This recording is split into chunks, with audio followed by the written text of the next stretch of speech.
Saludos cordiales, muy buenas noches. Gracias por estar en Hora 25. Venezuela vive una emergencia humanitaria. El deterioro vertiginoso y progresivo del aparato económico pone en peligro la supervivencia de los venezolanos. El 51% de los pobladores más pobres de Venezuela han superado ya a esta hora la línea de pobreza extrema y el gobierno ha sido rebasado en su capacidad para hacer frente a este escenario. Como consecuencia de esta realidad, la migración de venezolanos se produce por todo resquicio fronterizo. Natalie, buenas noches. Buenas noches, Andrés, amigos televidentes. La nación rica en petróleo fue una de las más prósperas de América Latina, pero cayó en desgracia a medida que las fincas y empresas privadas fueron expropiadas y las fábricas se vieron obligadas a paralizar su producción por la alta inflación, el nulo acceso a materias primas y controles desmedidos por parte del gobierno. Por su parte, la corrupción se extendió sin control y los tentáculos del narcotráfico llegaron a las altas esferas del poder. Según las previsiones del Fondo Monetario Internacional, la inflación cerrará este año en 1.000.000%. Lo juro por la memoria eterna del Comandante Supremo que cumpliré y haré cumplir esta Constitución y las leyes de la República. Nicolás Maduro recibió un país severamente golpeado por Hugo Chávez, que entre sus primeras medidas cambió la Constitución venezolana de 1961, que le permitió transformar de a poco la estructura democrática del país. Bajo el concepto del socialismo del siglo XXI, el gobierno se convirtió en el gran empresario, con la creación de 505 empresas. Sin embargo, 300 de ellas generaron pérdidas por 1.29 billones de bolívares en el año 2016. Y ahí lo que están en unos negocios, exprópiese. Asimismo, entre el 2002 y 2016, el gobierno expropió alrededor de 1.200 empresas a capitales privados. Hoy en día existen poco más de 270.000 compañías privadas de las 800.000 que existían. Chávez, quien gobernó desde 1999 hasta el 2013, adoptó un modelo asistencialista. Chávez empezó a utilizar toda la renta petrolera para sostener múltiples programas sociales, mientras que en paralelo atacaba a la empresa privada.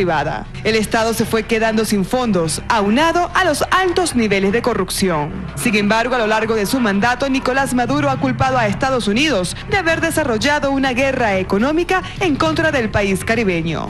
¡Es una guerra y tenemos que ganarla! Maduro no tiene cómo estabilizarse, no tiene dinero para redistribuir y ha tenido que recurrir a la represión y al apoyo de las Fuerzas Armadas. El propio presidente reconoció un mal manejo del país y anunció una serie de medidas económicas, entre las que figuran racionar la venta de gasolina, la más barata del mundo, y suprimir 5 ceros al bolívar. Desde mediados del 2014, a raíz de la hiperinflación, se creó una crisis del billete en efectivo que mantiene retenido el dinero de los venezolanos en los bancos. Diariamente se puede retirar solo un monto establecido, bastante bajo. La reconversión económica, monetaria, basada en el programa de recuperación y prosperidad económica, va a arrancar el próximo 20 de agosto de manera definitiva.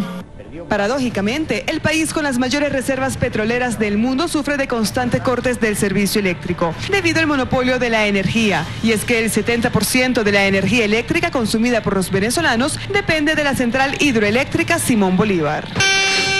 Estoy aquí dando una anestesia al paciente inducido y se ha ido la luz ya por tercera vez. A diario se registran decenas de protestas de ciudadanos que reclaman servicios básicos. No tenemos agua, no hallamos cómo trabajar. La escasez en Venezuela es un fenómeno que ha afectado a la economía venezolana en los últimos años y que ha generado una denunciada crisis humanitaria. Esta situación se da en productos con precios regulados como alimentos, productos de primera necesidad, medicinas e inclusive otros como prótesis mamarias. En estados fronterizos como Táchira y Zulia, la situación se agrava aún más debido a la facilidad de llevar mercancía con precio artificialmente bajo desde Venezuela hacia Colombia como contrabando. La escasez es tal que los venezolanos utilizan el mecanismo del trueque. Yo he cambiado el aceite por una lata de leche para mi hijo, por lo menos. Es importante resaltar que la crisis social y política se agudizó en el 2017, cuando la Sala Constitucional del Tribunal Supremo de Justicia declaró nulos todos los actos emanados de la Asamblea Nacional. En Venezuela, Nicolás Maduro dio un golpe de Estado. Esa ruptura del hilo constitucional revivió una ola de protestas. Se registraron centenares de muertos. La represión fue brutal y el carácter dictatorial del gobierno se evidenció con la violación de los derechos humanos de los manifestantes. Me metieron en un cuarto, el cuarto inclusive tenía orines, me tiraron una bomba lacrimógena y me cerraron la puerta. Me sacaron por los pelos arrastrada y me dejaron ahí en el piso. Cada vez que pasaban, eventualmente me pateaban las piernas. Uno de ellos le dijo, chico, tengo ganas de jugar tiro al blanco. Entonces fue cuando yo veo que me engañona. Yo lo que hago es replegarme y él se aleja un poco y es cuando me da los perdigonazos. En ese país se registran 248 presos políticos y 7.300 personas siguen sujetas a juicios penales. Es una evidente dictadura de carácter militar, donde las personas son juzgadas en tribunales militares. Los delitos imputados a las personas que están siendo procesadas en los tribunales militares, en su mayoría son traición a la patria, rebelión militar y ultraje al centinela.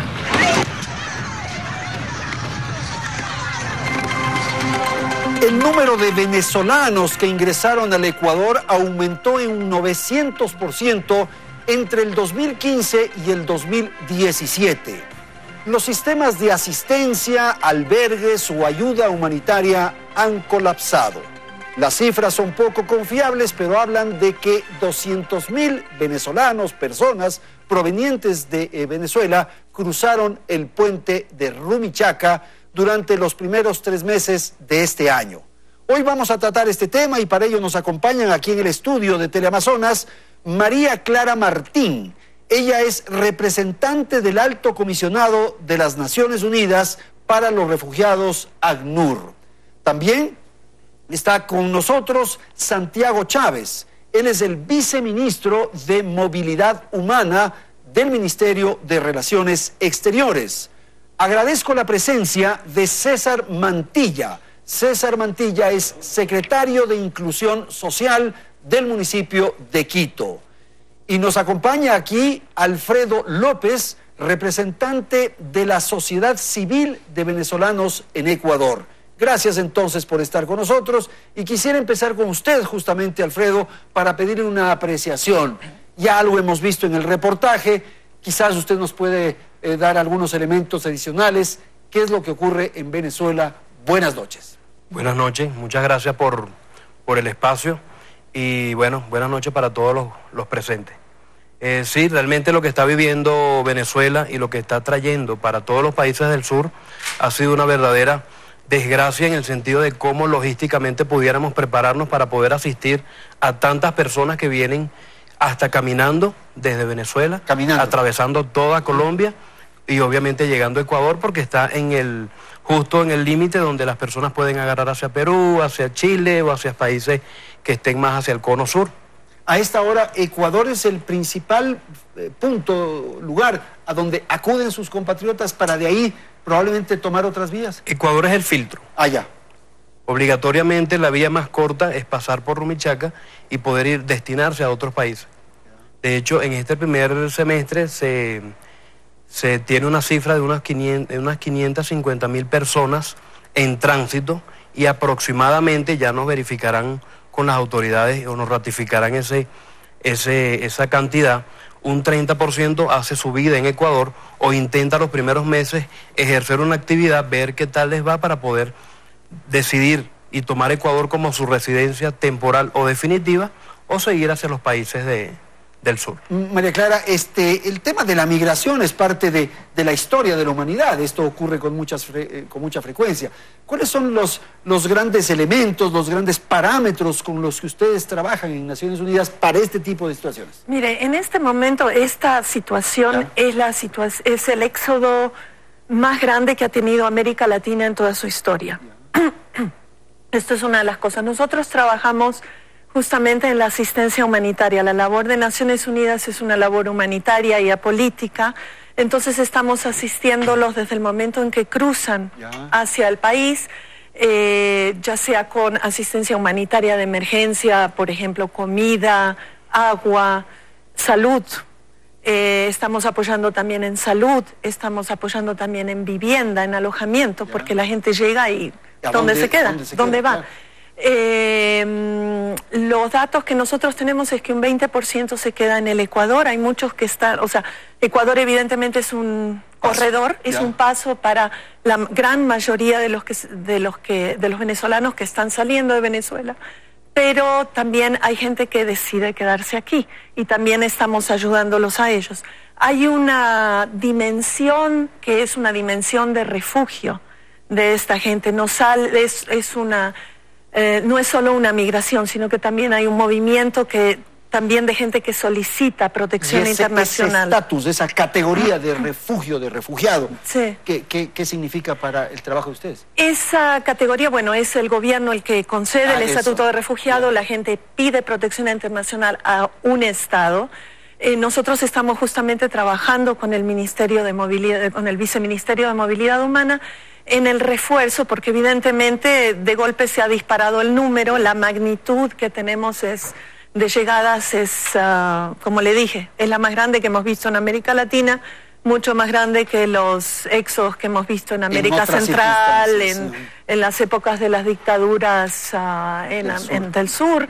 Entonces, evidentemente estamos trabajando muy de la mano con el Viceministerio para justamente apoyar esa respuesta. Ok, entonces, Santiago, esta condición de refugiado hace que el gobierno nacional tenga que atender estas circunstancias ya en otro escenario, con otros parámetros. Buenas noches. Buenas noches, Andrés. Muchas gracias por la invitación.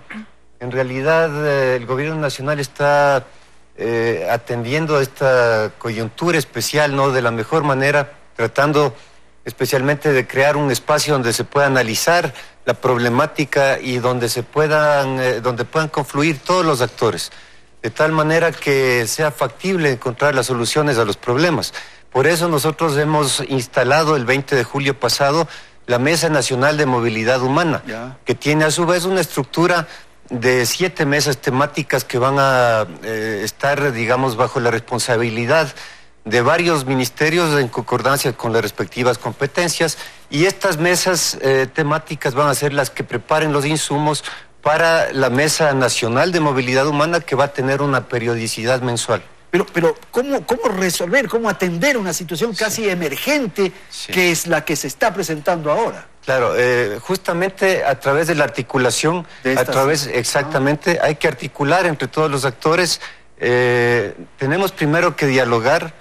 Es importante que la ciudadanía sepa que existen dentro de lo que es la movilidad humana, que la rectoría de este tema la tiene la Cancillería y específicamente a través del Viceministerio, pero en materia de competencias existen ciertos ámbitos que están a cargo del Ministerio del Interior, concretamente, por ejemplo, el registro del ingreso y otros aspectos colaterales, mientras tanto que nosotros tenemos a su vez, por ejemplo, el tema de los servicios que se brindan acá a los ciudadanos venezolanos, y hay otras entidades nacionales que tienen otros ámbitos de competencia, entonces hay que articular las acciones, ¿no? Santiago, los venezolanos llegan al Ecuador y en teoría pueden trabajar o requieren visa de trabajo. Requieren visa de trabajo. ¿Y esto cuánto cuesta?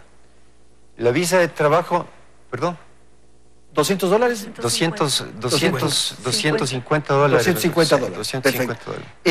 Aquellos que están en las calles, que nosotros vemos con frecuencia, ¿en qué circunstancias están? ¿En circunstancias ilegales? No ilegales, porque bueno, ese es un término que nosotros no lo manejamos, además, ¿no? Es una situación de irregularidad.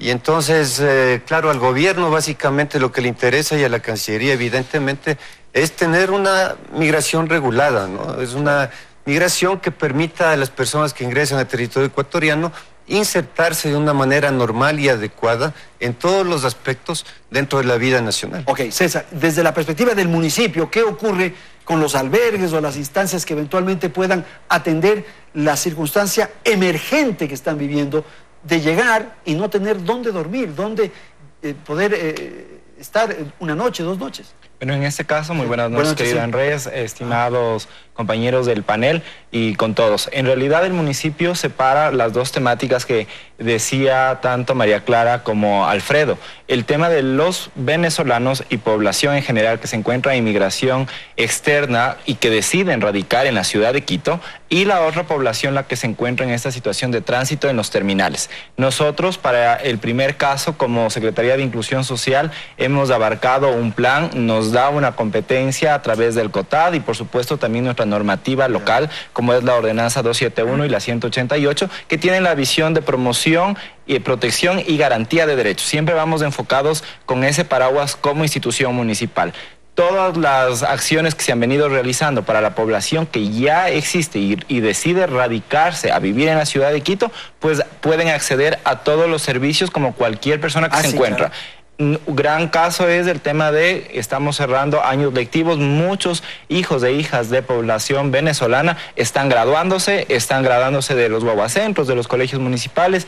La Secretaría de Inclusión Social tiene de igual manera becas de pregrado, han sido parte de estos procesos también esta población, y bueno, se realiza un trabajo articulado con el Sistema de Naciones Unidas, la Agencia Socia, Sociedad Civil, el nuevo Consejo de Protección de Derechos, siempre encaminados hacia una sensibilización y capacitación. Pero César, si es que están trabajando en las calles, en las esquinas, si están vendiendo refrescos o arepas, lo que sea, ¿el municipio los deja trabajar o los saca de ahí? ¿Qué hace? En este caso, justo a través de esta ordenanza, la 271, permite la activación de una mesa representativa de movilidad humana, en donde se encuentran diferentes instancias nacionales, locales, provinciales y del Sistema de Naciones Unidas. ¿Y qué hace? Que permite justamente, en estos casos específicos, direccionar a la institución municipal competente para que puedan adquirir el permiso y seguir el procedimiento pero pueden a través de un permiso trabajar. Por supuesto, a través de con Quito se está realizando, y nuestra agencia de comercio de igual manera, estos procedimientos. Es parte de los resultados que ha dado esta mesa de movilidad humana. Y como tal, en el caso de los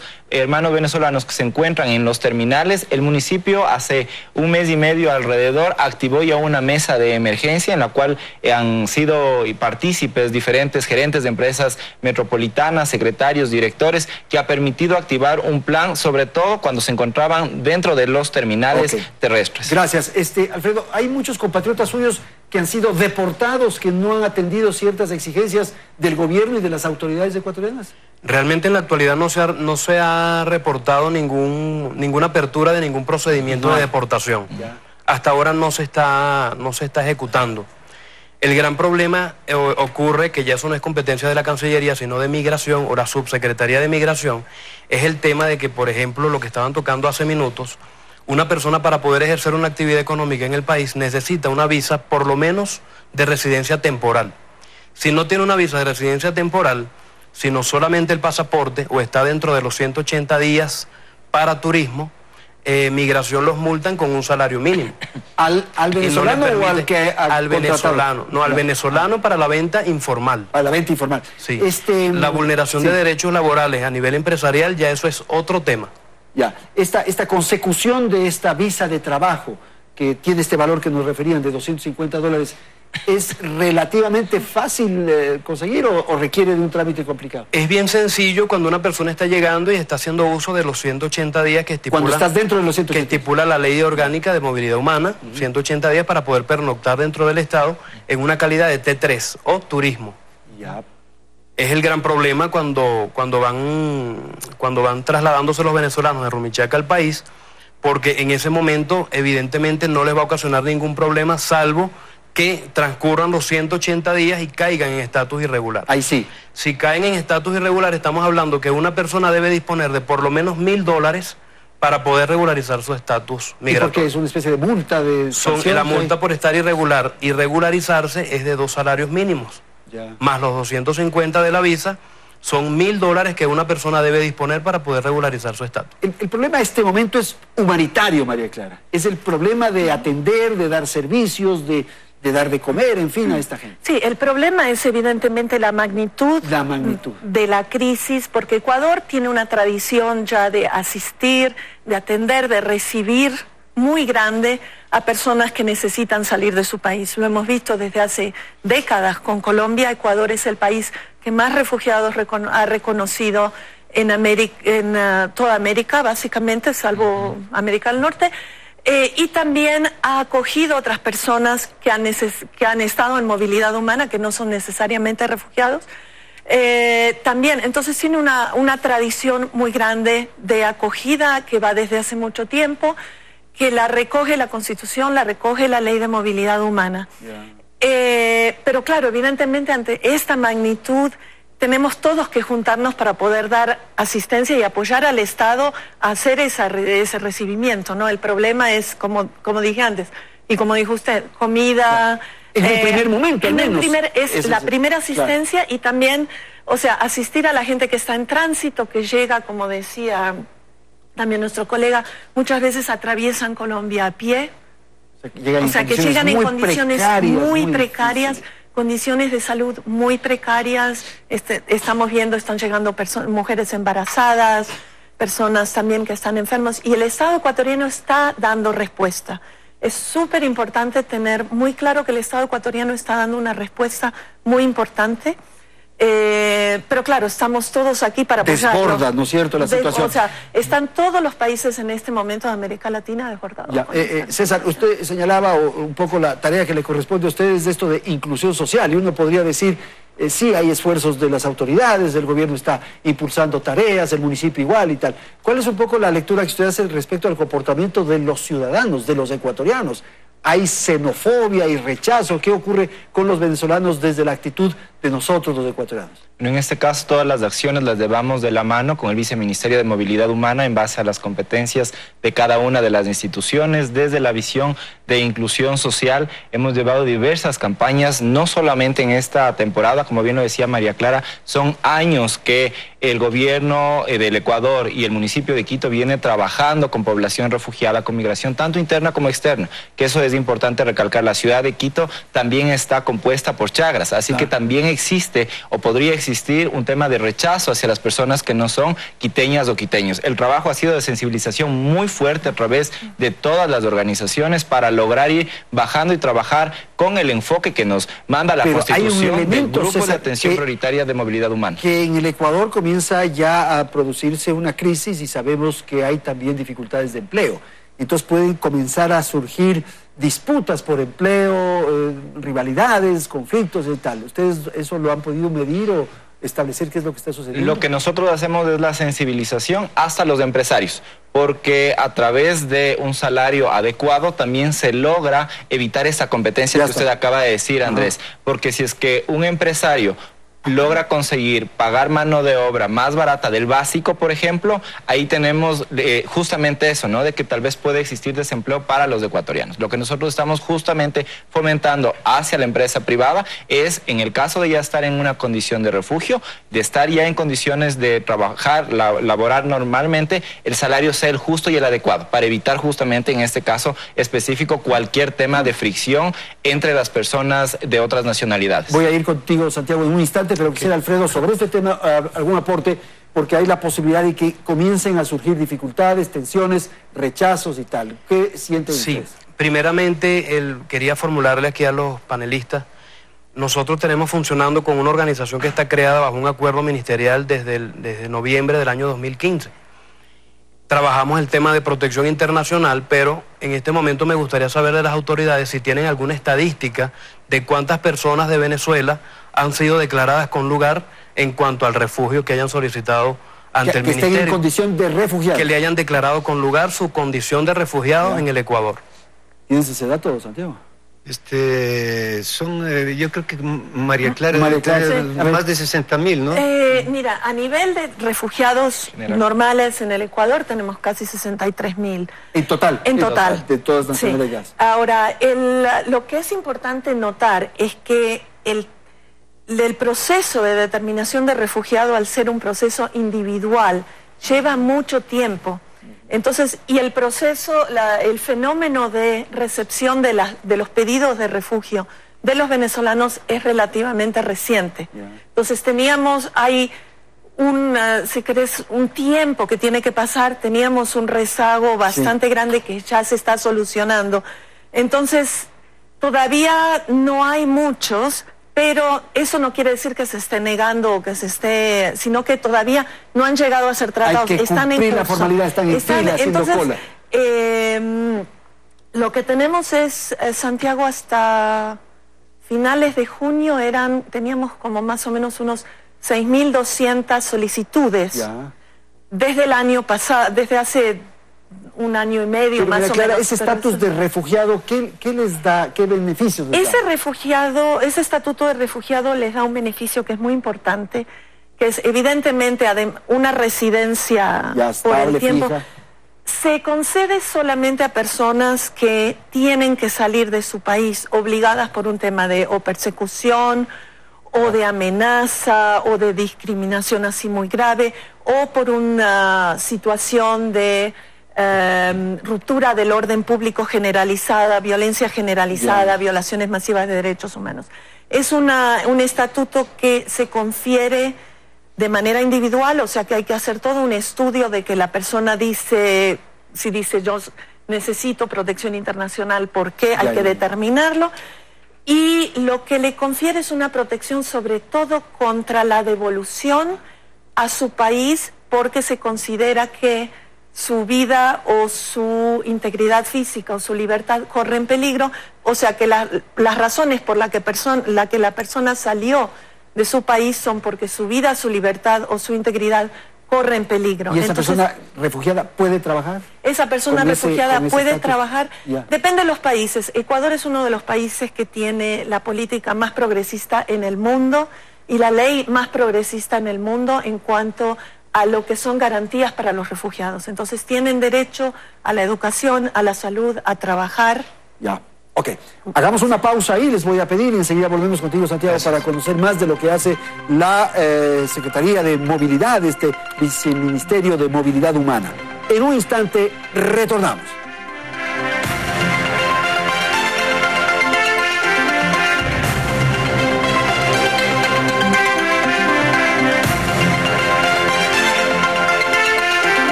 Enemigo íntimo. Estreno. Lunes 13, 10 de la noche. Fuimos en busca de los mejores imitadores. La expectativa crece. Cientos de personas. Hemos recorrido varias ciudades del país.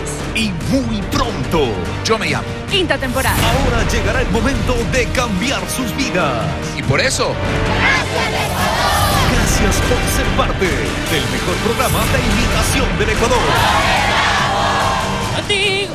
Mi vida. En septiembre. Y siempre.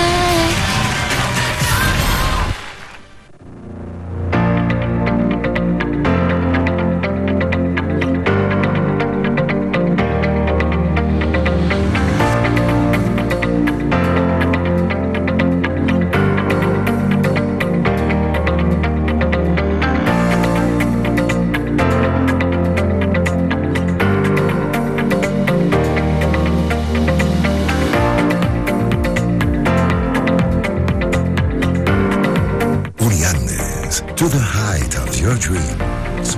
¿Tus articulaciones ya revelan tu edad con dolor? Ha tratado todo tipo de remedios para aliviar la inflamación, la rigidez, la falta de movilidad y no ves la mejoría. Cuando salía a caminar fuerte, dolores a la rodilla, ya andaba hasta con bastón. La inflamación y los dolores en las manos eran insoportables. Empezaron a doler los dedos de las manos. Tuve problemas al querer cerrar las manos. Me di cuenta que los dedos se doblaban en las mañanas y quedaban doblados. Y de repente aparecieron esos dolores a tal punto que no podía caminar sin andadera. Comienza ahora mismo a disfrutar de tu vida con Helix Original. Amo este producto. Recomiendo este producto porque en mí hizo un cambio total. Tengo ahora ganas de caminar y yo lo recomiendo a todas las mujeres para que se sientan mejor. Hoy con tu orden te llevas un mes de tratamiento completamente gratis. Compras 2 frascos y el tercero será completamente gratis con tu orden. Estamos en un país de oportunidades y es hora de mirar hacia adelante. Tenemos algo para los que creen y los que crean, para los que asumen el compromiso de un mejor país trabajando dignamente, para los que toman riesgos sin temor a crecer, para los que conectan y para los que se conectan, para los que descubren y los que inventan. Presentamos Emprendedor Pacífico, un financiamiento para impulsar tu emprendimiento en marcha, donde lo único que necesitas es tener las ganas de crecer. Y en el mejor lugar, lo puedes hacer. Tu Banco. ¡Mamá!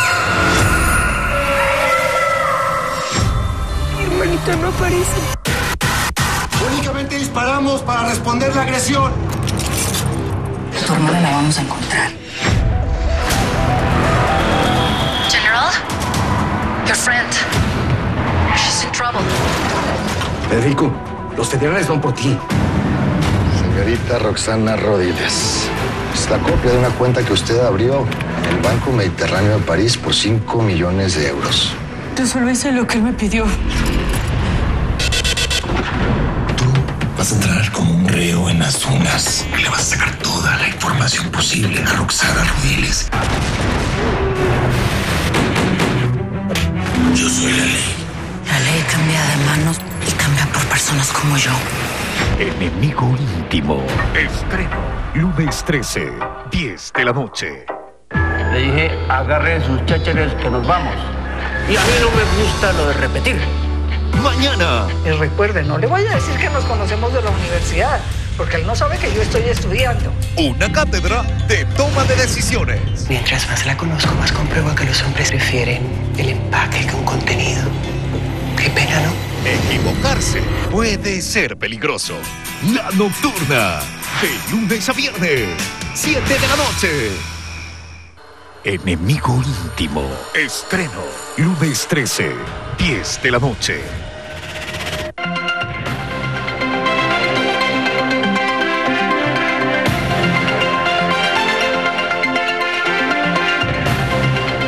Millones de venezolanos salen de su país literalmente caminando hasta llegar al Ecuador. El puente de Rumichaca se ha convertido en la principal puerta de entrada de los llaneros. En el 2017 ingresaron 288.000 venezolanos y salieron 226.867 según Migración. En el 2018 han llegado hasta junio 457.000 venezolanos y se han ido 382.000 hermanos venezolanos.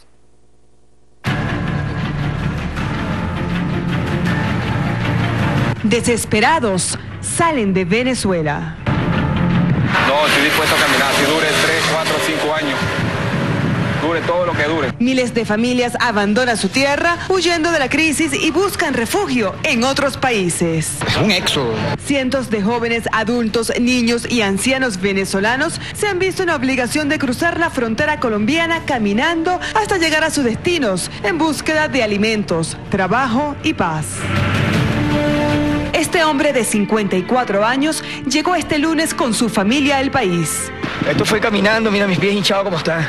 En Colombia fue testigo de la muerte de 2 compatriotas debido al frío, el cansancio y la falta de alimentos. Me rescata con esta niña, mira, porque ya estaba moradita, y me rescata y me lleva a su casa. En su casa me dice, mira el testimonio de este colombiano, me dice, tengo sopa para ti, pero si llegan 100, a 100 le doy sopa. Entonces tuvo que hacer sopa para 150. 150 personas le hizo sopa. En una noche. Entonces toda la gente se reunió y eso fue como una fiesta grande y cantamos, alabamos a Dios. Muchos de ellos sin papeles ni dinero terminan siendo víctimas de los coyoteros, personas que manejan redes ilegales de explotación y tráfico de personas en las fronteras, especialmente mujeres que son explotadas sexual y laboralmente. Otros son asaltados en su trayecto. Hay bastante riesgo, bueno, muchas personas los han robado, le han quitado sus pasaportes y no han podido seguir su destino hacia Perú, hacia Ecuador, porque no tienen documentos. No cuentan con los recursos para trasladarse en autobús o en avión. Sortean muchas dificultades al hacer el recorrido con maletas pesadas, sin poder bañarse, sin dormir en una cama y alimentándose solo una vez al día. Pasar frío, que nos cayeran palos de agua encima, andar todo sucio. Eso fue algo que me dolió mucho. Solo cuentan con la solidaridad de las personas que pasan por su camino. Siempre nos dan la cola. Uno camina y va pidiendo cola y siempre la gente lo ayuda a uno, pues. Una peregrinación de largas noches y largos días. En el camino muchas personas se quiebran porque es fuerte. No es fácil venirse caminando desde Cúcuta hasta aquí. Al llegar al puente internacional de Rumichaca, los migrantes deben realizar un doble trámite en Colombia y en Ecuador, con largas colas en ambos lados para sellar sus pasaportes. La espera puede ser de más de un día. Casi todos los que estamos en la cola somos profesionales, tenemos 3 carreras universitarias. Soy abogado, soy sociólogo, daba clases en una universidad y mira dónde estoy. El objetivo, conseguir un trabajo y enviar dinero a sus hijos. Cuando pesar de que nos vean como unos locos en la calle, nosotros también tenemos nuestra familia. Con el favor de Dios, y Dios me lo permite, porque yo sé que Dios me lo va a permitir, nadie quiere estar separado de su familia. Si con el favor de Dios yo me lo voy a traer.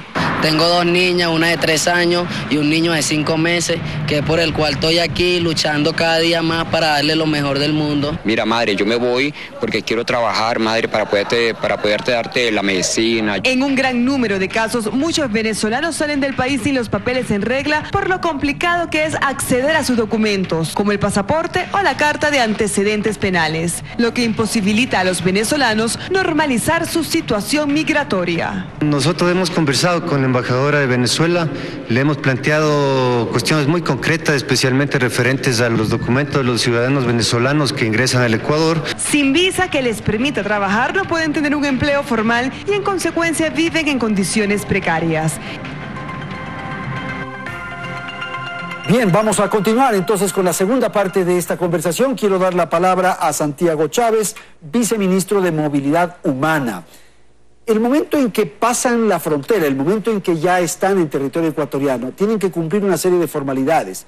Previo a eso, también tendrían que tener documentos. ¿Cómo atender un poco el aspecto burocrático, de papeles, en fin, que se requiere para esta situación?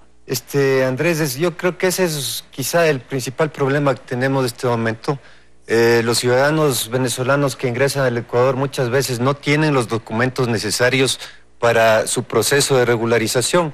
Y entonces nosotros en la Cancillería lo que hemos hecho primero es seguir el procedimiento normal, ¿no? Los canales oficiales. Hemos convocado a la embajadora de Venezuela para tratar este tema, para solicitarle que por favor transmita a sus autoridades la necesidad de que el gobierno venezolano nos ayude emitiendo los documentos que necesitan los ciudadanos venezolanos para que puedan ingresar con los debidos registros al país y tener la posibilidad de realizar el proceso de regularización. ¿Es posible que como consecuencia de la emergencia se declare una especie de estado de emergencia para efectos de facilitar eso? Bueno, o sea, de que la legislación en un periodo determinado no sea exigente. Bueno, yo debo decir que en realidad el Ecuador está haciendo mucho en diversos campos, ¿no? Sobre este caso específico de los ciudadanos venezolanos.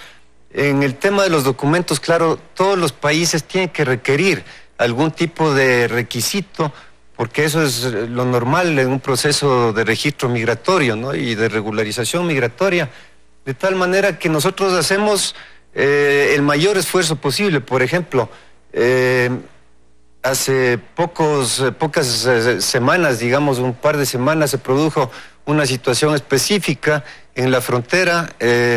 Resulta que habían unos 200 niños que venían con sus padres y entonces se había realizado un cambio en cuanto al pedido de documentos justamente para estos niños. Se les estaba exigiendo cédula de ciudadanía, que en Venezuela en realidad se les da a los niños creo que a los 9 años, ¿no? A los 9 años, de tal manera que era un requisito que no tenía mucho sentido para empezar, ¿no? Yeah. Y antes de esa modificación se les permitía el ingreso y el registro migratorio solamente con la partida de nacimiento. Entonces, ¿qué es lo que hicimos nosotros como Cancillería? Convocamos a una reunión interinstitucional, dialogamos con todas las partes de acuerdo a las competencias respectivas, Ministerio del Interior especialmente, y en ese contexto hemos negociado un acuerdo interinstitucional que nos va a servir no solamente para los migrantes venezolanos, sino para todos los migrantes extranjeros que tengan una situación más o menos similar. Solucionamos inmediatamente este problema, ¿no? Okay. Entonces, sí. Sí, César, como consecuencia de esta migración tan importante y esta presencia tan significativa de venezolanos, ustedes instalaron, me parece, una especie de albergues o de lugares a donde podían llegar. Y luego eso lo levantaron. y ahora son los particulares quienes están dando esa asistencia. ¿Qué ocurre ahí? En ese caso jamás se activó de parte del municipio ningún albergue. ¿No tenían ustedes albergue? No se tenía un albergue. Estaban utilizando las personas venezolanas el terminal de Carcelén, que es un espacio público que tiene otra misión totalmente diferente. Actualmente algunas organizaciones de sociedad civil tienen el albergue, el cual por supuesto está manejado con reglas internas y procesos que va a permitir que tenga una verdadera armonía. Desde el municipio las acciones que se han realizado, por ejemplo, es en conjunto con el GAP de Pichincha. Nuestra Secretaría de Salud está haciendo una atención en salud primaria. Tenemos a disposición de igual manera nuestro Patronato de Salud Norte. En el caso de existir algún tipo de emergencia, está de igual manera la ambulancia de este centro de salud del municipio.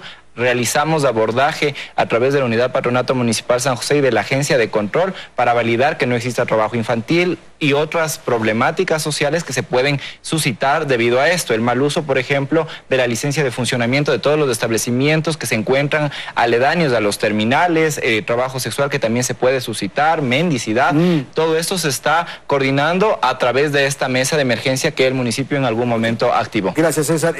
Alfredo, estábamos hablando hace un momento del tema laboral y se planteó la necesidad de ser muy rigurosos y exigentes porque hay la posibilidad de que, aprovechándose de este dolor, de esta dificultad, quienes los contratan los estén abusando, explotando, no pagando adecuadamente, en fin. ¿Qué ocurre ahí? Sí, totalmente. De hecho, en estos últimos días me di cuenta que ya en las redes sociales específicamente solicitan personas de nacionalidad extranjera, específicamente venezolanos, no tanto por su competencia laboral, sino por el tema de que no le van a poder garantizar un salario mínimo. No los aseguran. No le van a poder dar los beneficios de ley. Claro. Hay personas que han llegado a nosotros y al equipo de trabajo que hace vida en la asociación, trabajando 12 horas diarias por $200 mensuales. O sea, se han visto casos verdaderamente tétricos. Sí está ocurriendo eso. Sí. María, no sé si quieras agregar algo sobre esto, sobre la posibilidad de una explotación que se esté dando. La estamos viendo. Ya está. En muchos casos ya. Y en muchas partes. Y realmente nos preocupa mucho también las redes de trata que pueden existir, que no son un fenómeno ecuatoriano, esto es un fenómeno regional. Y justamente estamos trabajando mucho en detección, en apoyo a posibles víctimas. O sea, cuando se producen estas situaciones, hay quienes están medrando, se están beneficiando. Totalmente. Y los están en estas redes. Exactamente. Y entonces, bueno, evidentemente las autoridades están muy conscientes de eso y se están tomando medidas. Nosotros estamos también muy vigilantes porque esto es un fenómeno que ocurre en todo éxodo que hay. Sí, claro. Y realmente tenemos que estar muy vigilantes a eso, pero yo creo que hay una responsabilidad también de los empleadores. Claro. Muy fuerte, de pagar un salario digno, un salario mínimo, un salario legal, de asegurarse que las personas que contratan están siendo contratadas de forma legal, etcétera, etcétera. Alfredo, hablábamos hace un momento de la xenofobia y esto. Me parece que en general, habrán excepciones, pero en general son bien recibidos. Yo veo en las calles, la gente es amable, atenta con los venezolanos, en fin. Se registraron episodios aislados que fueron difundidos por las redes sociales sobre dificultades en una circunstancia. Pero en general, ¿usted advierte que hay una buena relación y una posibilidad de inclusión adecuada? El apoyo de parte de los ecuatorianos ha sido incondicional. De hecho, hace pocos días cuando nos tocó de manera voluntaria, valga la salvedad, porque se ha generado unas matrices de información en que los administradores del terminal han desalojado de manera forzosa a las personas, eso es negativo.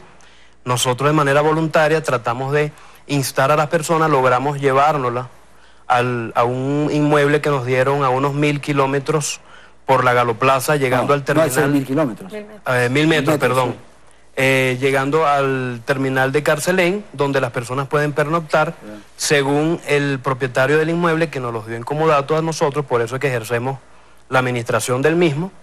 Él exigió que sea un centro de acogida temporal, es decir, que cada persona que no individual pueda pernoctar por un lapso de 3 días y aquella persona que tenga un niño bajo su responsabilidad, un lapso permitido de 5. Pero esta es un albergue, una casa particular, es un privada, centro de descanso. que un señor ha donado aparte. Sí, eso es de la empresa privada. Como sabemos que el espacio en televisión vale, no voy a decir, porque al señor tampoco le interesa que le digan la obra social que está haciendo con... Pero es un particular, es una persona de buen corazón que ha hecho Es de la empresa privada, no del Estado ecuatoriano. Ya.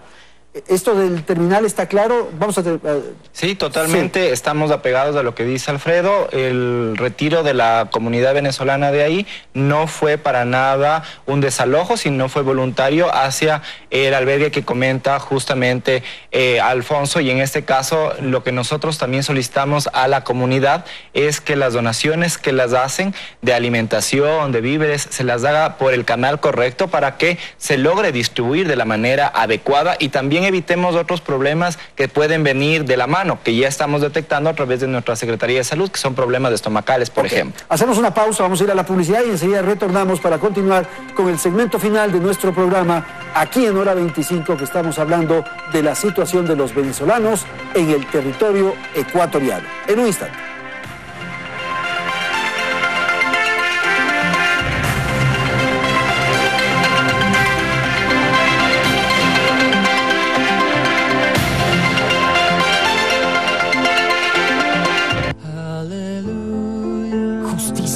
Lunes 13 de agosto, 9 de la noche. La comedia es actuar con optimismo.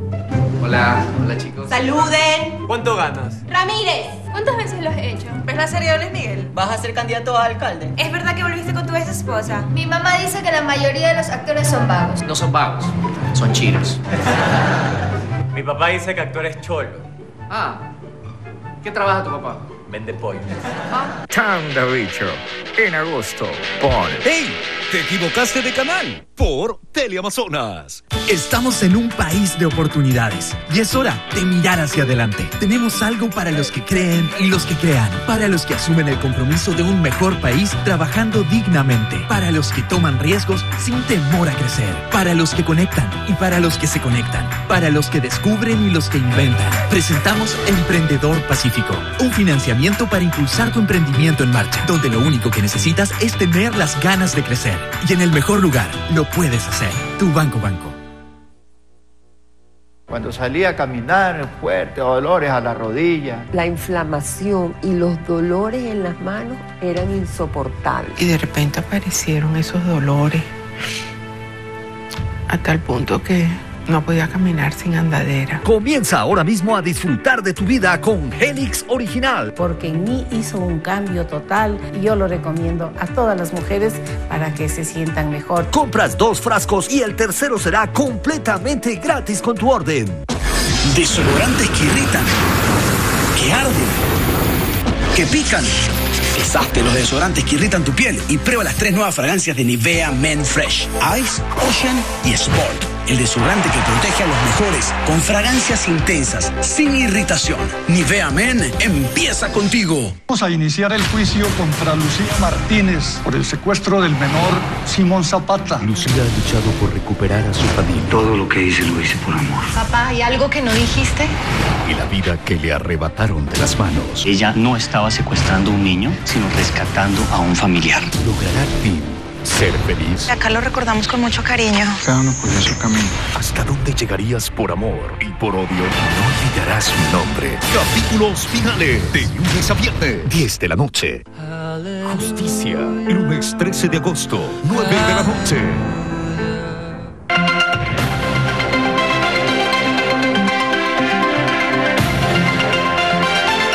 Vamos entonces a la tercera parte, al tercer segmento de nuestro programa y quizás podamos en esta participación ofrecer algunas salidas, algunas iniciativas de cómo debemos enfrentar, más allá de la conducta o del comportamiento y de las decisiones que adopte el gobierno nacional, el municipio, las autoridades, quizás el comportamiento nuestro, la actitud de los ecuatorianos. Quizás empezamos contigo. Por favor. Sí, Andrés, bueno, la Cancillería está trabajando en articular todos estos esfuerzos de todas las entidades, de todos los actores en relación con el tema de los flujos inusuales de ciudadanos venezolanos hacia el Ecuador.